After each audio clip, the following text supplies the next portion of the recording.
Hello and welcome back. We're very excited. This is the last session before you take your exams. So please make sure that you have logged onto Canvas. You have completed all of the activities. You are fully aware of all of these components, because I absolutely guarantee you will have a question in the exam paper on basically one of everything that we've been through in this course. So let's just have a look at this. We are now going to draw and interpret scattered diagrams and recognize positive and negative correlations. Good. So aims and outcomes then. Understand the concept of positive and negative correlations in a paired data. Extend understanding to negative correlations and no correlations. And understand the use of scatter diagrams for illustrating paired data. So scatter diagrams are used to compare two sets of data in order to see if there are any links between them. So, example, it is said that a person's arm span, the distance from their fingertips to their arm, are extended to the sides and the right angle of their body and parallel to the ground. It is very close to their height. Look at the data from Year 8 group of secondary school learners on the scatter diagram on the right-hand side. Each point is a pupil's arm span plotted against their height in order to test the claim made above. The various data points are marked on the diagram to enable us to see how this relates. So we've got the young people's heights there, the arm spans there, and you can see that on the scatter diagram.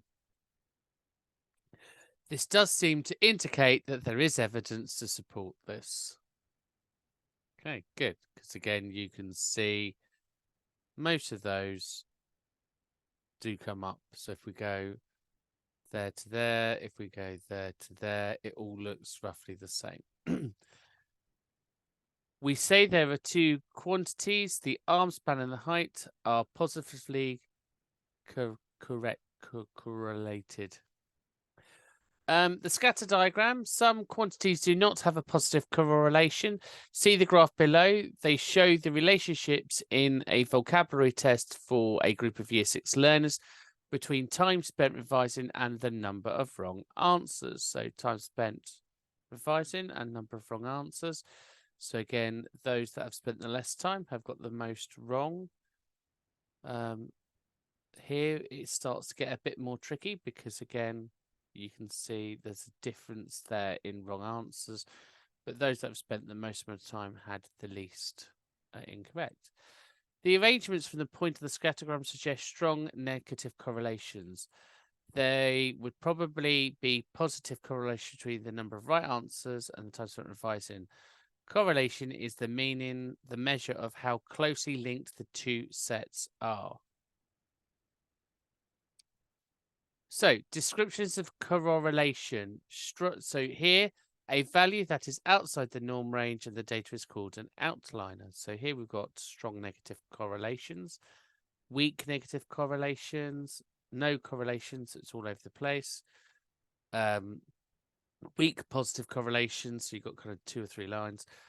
And then here's strong positive correlations. So we want them as neatly as we can in the line, but if it's all over the place, then there's no correlation.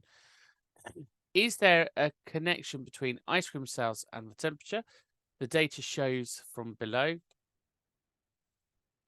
So draw a scatter diagram to show the data and then decide whether there is a connection between ice cream sales and temperatures.